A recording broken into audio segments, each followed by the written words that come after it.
Salut à tous, c'est Mbappé, j'espère que vous allez bien. Donc on m'a posé une petite question, comment bien entretenir sa cigarette? Donc je viens ici vous répondre. Donc tout simplement c'est très simple, au niveau des résistances déjà c'est important d'avoir la résistance qui est adaptée à notre tirage. Par exemple moi si je veux avoir un tirage cigarette, c'est un tirage court comme ça. Si je veux un tirage plus long, très important. Pourquoi? Parce que si vous n'avez pas la bonne résistance, pardon, par rapport à la manière dans laquelle vous tirez, forcément vous allez avoir du liquide qui va se cumuler à l'intérieur et ça va couler en dessous.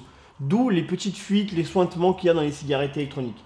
Donc je suis venu ici pour vous expliquer comment entretenir bien sa cigarette. Donc très important, quand on a une cigarette comme Steel Pods comme ça, quand on vient à changer de résistance, regardez, vous voyez j'ai bien fait de regarder, là j'ai beaucoup de liquide à l'intérieur. Donc c'est très bien de essuyer un petit peu. Donc pourquoi? Parce que des fois je mets dans la poche, je la secoue, les choses comme ça. Donc du coup le liquide il finit par sortir un peu, le liquide qui est cumulé à l'intérieur de la résistance. Pour les autres types de modèles, je vous ai pris une Nikon 80 et une Gen. Donc pourquoi? Parce que c'est la plupart des clairomiseurs avec un appel d'air en bas. Donc les clairomiseurs qu'on appelle d'air en bas, le liquide forcément il va descendre à l'intérieur et forcément ça va couler par le bas. Si vous prenez un Zeus avec l'airflow en haut, l'appel d'air en haut, forcément le liquide il monte pas pour sortir. Mais par contre voilà, vous allez avoir du liquide en bouche. C'est le signe qui va vous dire que votre résistance, elle absorbe moins le liquide. Du coup, ici, tout simplement, qu'est-ce que je fais? Mais quand je viens à changer de résistance, je passe un petit coup ici sur la box, très important pour éviter qu'il y ait du liquide qui stagne là et qui rentre dans le système. Et je vais venir dévisser ici au niveau de la résistance, tout simplement. Oh, le joint il a cassé. Et on va venir dévisser la résistance quand on la change. Donc on la prend, on la jette. Et avant de prendre la nouvelle, qu'est-ce qu'on fait? On passe un petit coup à l'intérieur ici. Très important, pourquoi? Parce que c'est relié à l'appel d'air. Donc ici, vous avez un système de cuve qui va récupérer le liquide qui n'est pas absorbé par vous, ou tout simplement parce que la résistance, elle absorbe moins de liquide.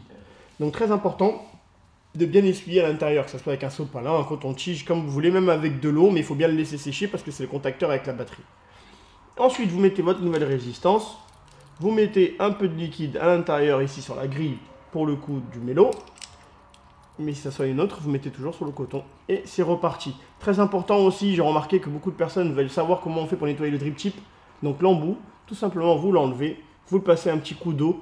Ça arrive souvent des fois qu'on ait un peu de peau morte de la bouche ou du rouge à lèvres ou du gloss pour vous mesdames.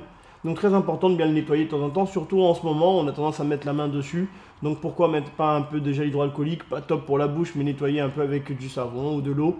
Et vous passez un petit coup à l'intérieur ici aussi. Car ici, quand vous aspirez, il y a un peu la condensation, la chaleur qui vient stocker ici avec le liquide ou avec un peu de bave pour certains, je sais pas, à voir. Donc si jamais vous avez d'autres questions, n'hésitez pas, je suis là pour y répondre, c'est mon job, it's my job. Et ici, juste pour vous faire le petit topo rapidement, c'est le même principe que pour le mélo, je vous épargne le dévissage et compagnie, c'est le même principe, vous avez l'appel d'air en bas, il faut nettoyer à l'intérieur, le drip tip c'est pareil, très important, et toujours nettoyer un petit peu au niveau de la box ici. Très attention aussi avec les box double accu comme ça avec un clapet derrière.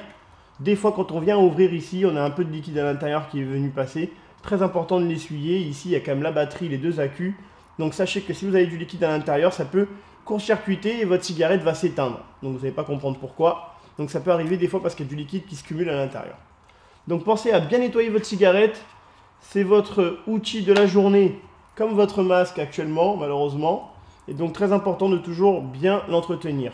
Voilà, laissez un petit pouce bleu si ça vous a plu. Et si vous avez d'autres questions, n'hésitez pas.